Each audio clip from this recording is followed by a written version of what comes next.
I know that Christmas has become so commercialized and people are getting so far into debt and there's so much pressure, and it's such a difficult holiday for some people, especially if they've lost a loved one or don't have the picture perfect family experience that they think they should have because of how the media portrays these big holidays that we celebrate. That Jesus wasn't technically born on December 25th.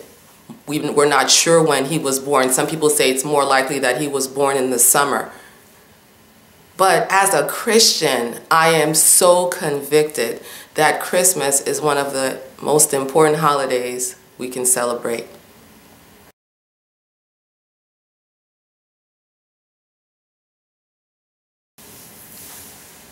When I think about who God is described as being in the Bible, that he could use the earth as a footstool, that he created the world with just a word. And when you look at this creation that he created that way, it's mathematically perfect. Even the flower petals adhere to precise mathematical equations and how they're laid out. And it's amazing how precise everything is. Hard to think of it as something that just happened randomly. We read about how in heaven, where God's throne is, there are angels that never for all eternity stop saying how amazing and glorious and wonderful he is.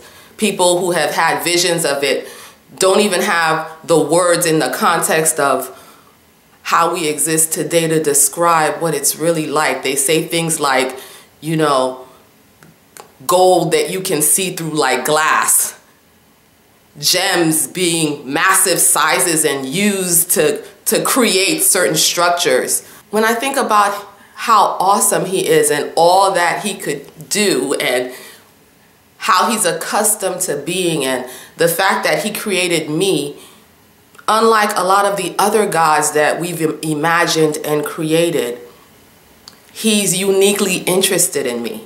He's uniquely interested in my experience. While Jesus wasn't technically born on December 25th, and I don't know why we're so hung up on that, because how many times have we had our child's birthday party 2 weeks later because it wasn't convenient enough to celebrate their birthday on Monday, which was the day of their birthday. No one's coming to your kid's birthday party on a Monday, so you had it 2 weeks later when you could reserve that spot that you could have. Not hung up on it. But the day we choose to remember the fact that he really was born. But the manger story reveals to me so much about God's heart toward me. In all his glorious, amazing wonder, he chose to come to me. Jesus chose to come to me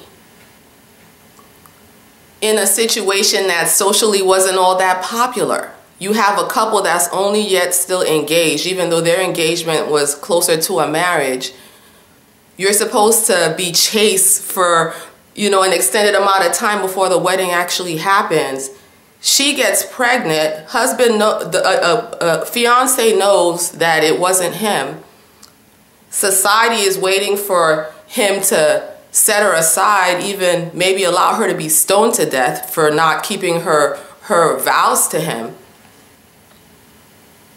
Not popular, not glorious. Then a whole situation arises where she can't even have the baby in the comfort of her home with the support of her community. She has to leave her community to go to some senses way out, riding a donkey, you know, in your last trimester of pregnancy. I can't even wrap my mind around climbing onto a donkey, much less riding or laboring, and getting to the place and there being so many people that you can't even find a decent hotel or inn to lay your head down at.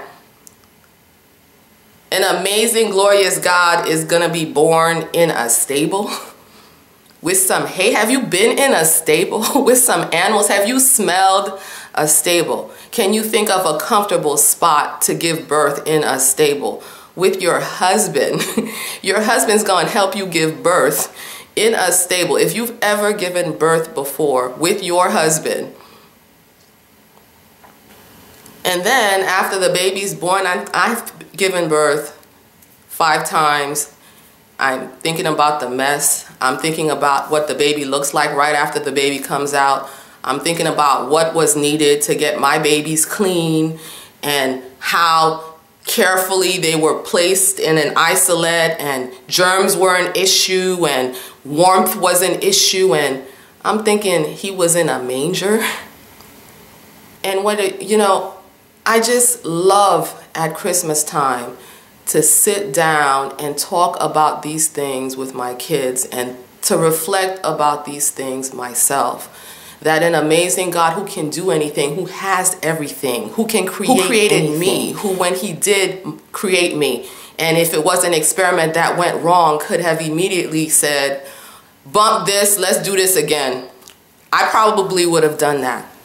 Demonstrating how much he cares about me, how much he's interested about me, how much he loves me, to decide to come and step into my world, not according to what the richest and the most comfortable of us experience in this world, but maybe what the poorest and what the lowliest of us experience. The fact that he would even want to come here and know what it feels like to be tired, and know what it feels like to be rejected, and know what it feels like to be misunderstood, know what it feels like to be mocked and beaten, and know what it feels like to just be with me. Know what it feels like to be me. Scripture says we have a high priest, not one who doesn't understand us, but who understands who we are, because he's experienced what we've experienced. He's been tempted in all the ways that we've been tempted.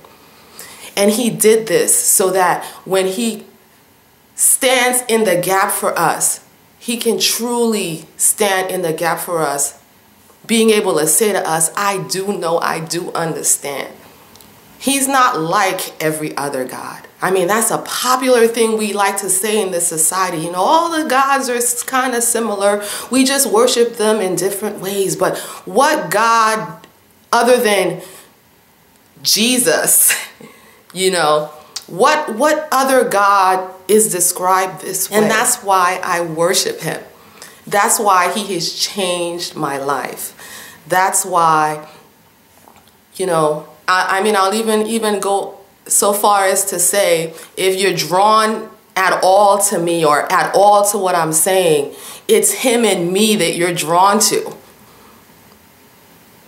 There are so many controversies and so many things that can't be explained, and so many parts of the puzzle that are left out, so that people are just complaining about things contradicting themselves. But one thing that's always been true in my life is the experience of God, and the experience of who he is in my life, and the experience of what he's done in my life. And it all comes to life so much for me through the story of Christmas, through the birth of Jesus.